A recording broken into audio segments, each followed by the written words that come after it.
Hello dear students, एक बार फिर से आपका स्वागत है आपके अपने YouTube channel online study by NK में। आज हम कक्षा 4 और 5 प्रयास हिंदी कार्य पुस्तिका में कार्यपत्रक 36, 37, 38, 39 और 40 हल करेंगे। कार्यपत्रक शुरू करने से पहले आपसे एक छोटी सी रिक्वेस्ट है, अगर आपने अभी तक चैनल सब्सक्राइब नहीं किया है तो प्लीज़ सब्सक्राइब ज़रूर करें और वीडियो को लाइक करें। तो चलो आइए देखते हैं। कार्यपत्रक 36 में दक्षता रहेगी एक को जोड़कर वाक्यों का निर्माण कर पाना। पहला प्रश्न है, अंक देखिए और शब्द लिखिए। देखो ये यहाँ पर एक से लेकर 18 तक शब्द हैं। जैसे 1 नंबर पर है औजार, 2 पर बैठा, 3 पर पूंछ, बंदर और खेलने के पेड़ से था। ये यहाँ लिखे हुए हैं। नीचे है अंक देखना और शब्द लिखना। जैसे यहाँ 4 लिखा है तो 4 नंबर पे क्या है? बंदर, बंदर। 8 है तो 8 पर क्या है? पेड़, तो यहाँ पेड़ लिखेंगे।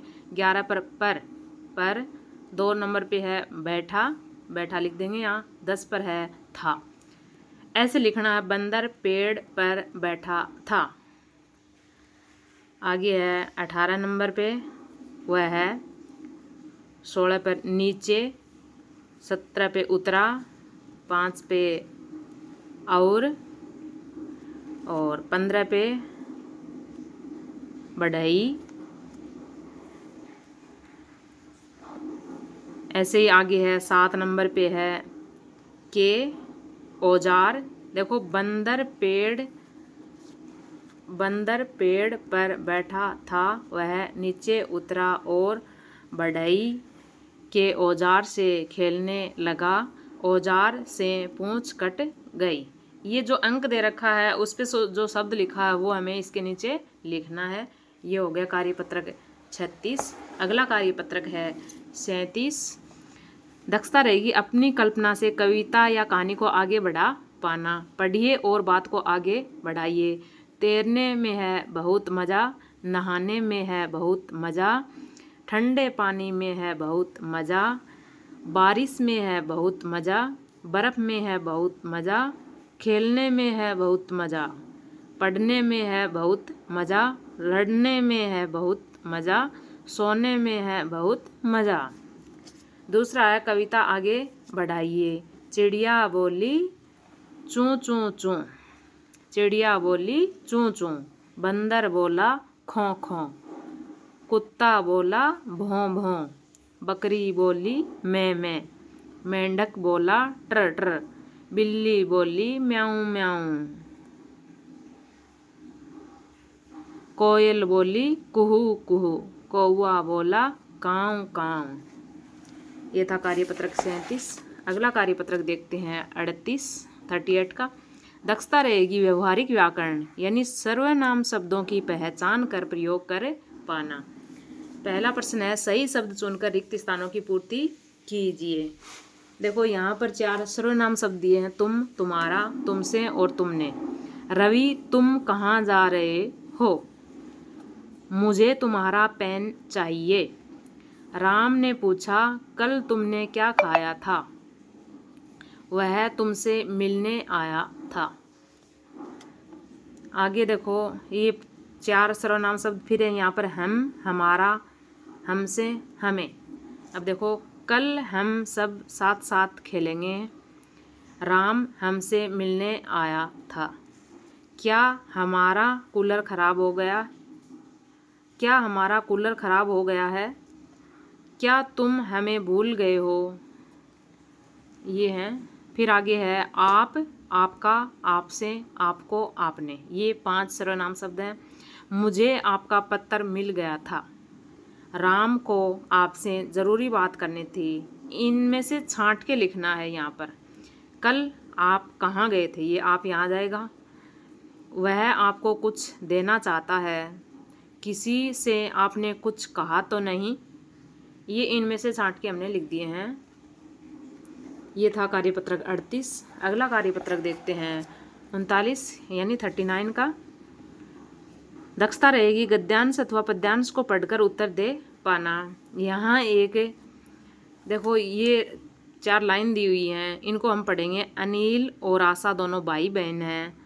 आज उनके घर उनकी बुआ और फूफा जी आए हैं। वे उनके लिए मिठाई लाए हैं। अनिल ने अपनी बहन को मिठाई खिलाई।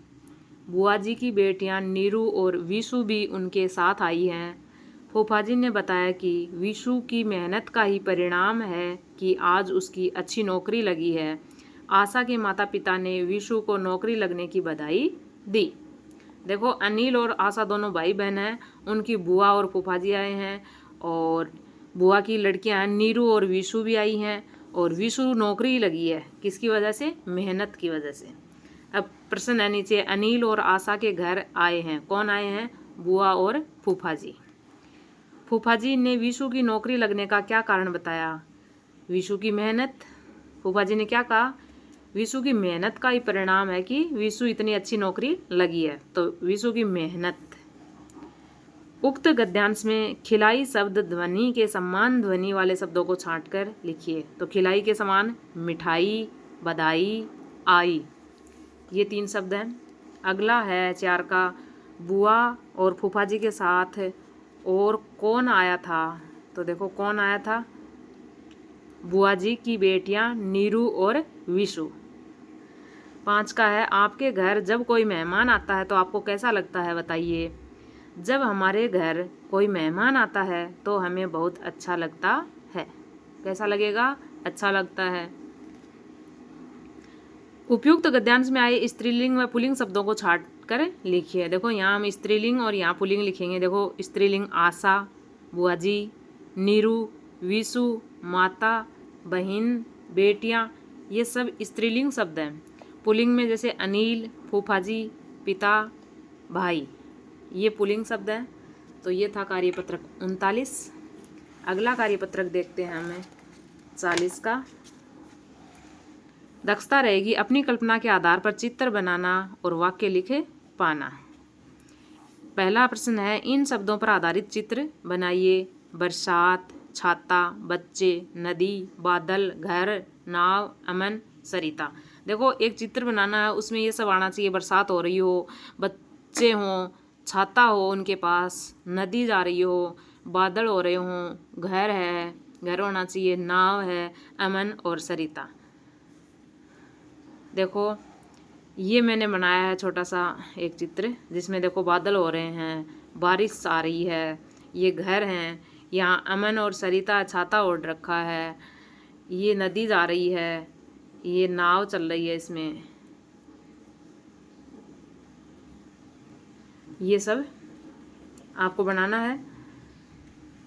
दूसरा है, कहानी को आगे बढ़ाइए। बरसात बहुत तेज हो रही थी, स्कूल की छुट्टी हो गई, नदी में बहुत पानी आ रहा था, सभी बच्चे घर जाने के बारे में सोच रहे थे, लेकिन नदी का बहाव तेज था। इतने में मास्टर जी आ गए। बोले, बच्चों क्या हुआ? नदी को देखकर बोले, नदी को पार करने का एक तरीका है। हम सभी एक दूसरे का हाथ पकड़कर एक रस्सी के सहारे से नदी पार करेंगे। सभी ने एक दूसरे का हाथ पकड़कर नदी पार की। वह सब अपने अपने घर पहुंच गए और सब खुश थे। ये था कार्यपत्रक 40। अगर आपको वीडियो अच्छा लगा हो तो प्लीज़ एक लाइक करके हमारा सपोर्ट ज़रूर करें। वीडियो देखने के लिए आपका बहुत बहुत धन्यवाद।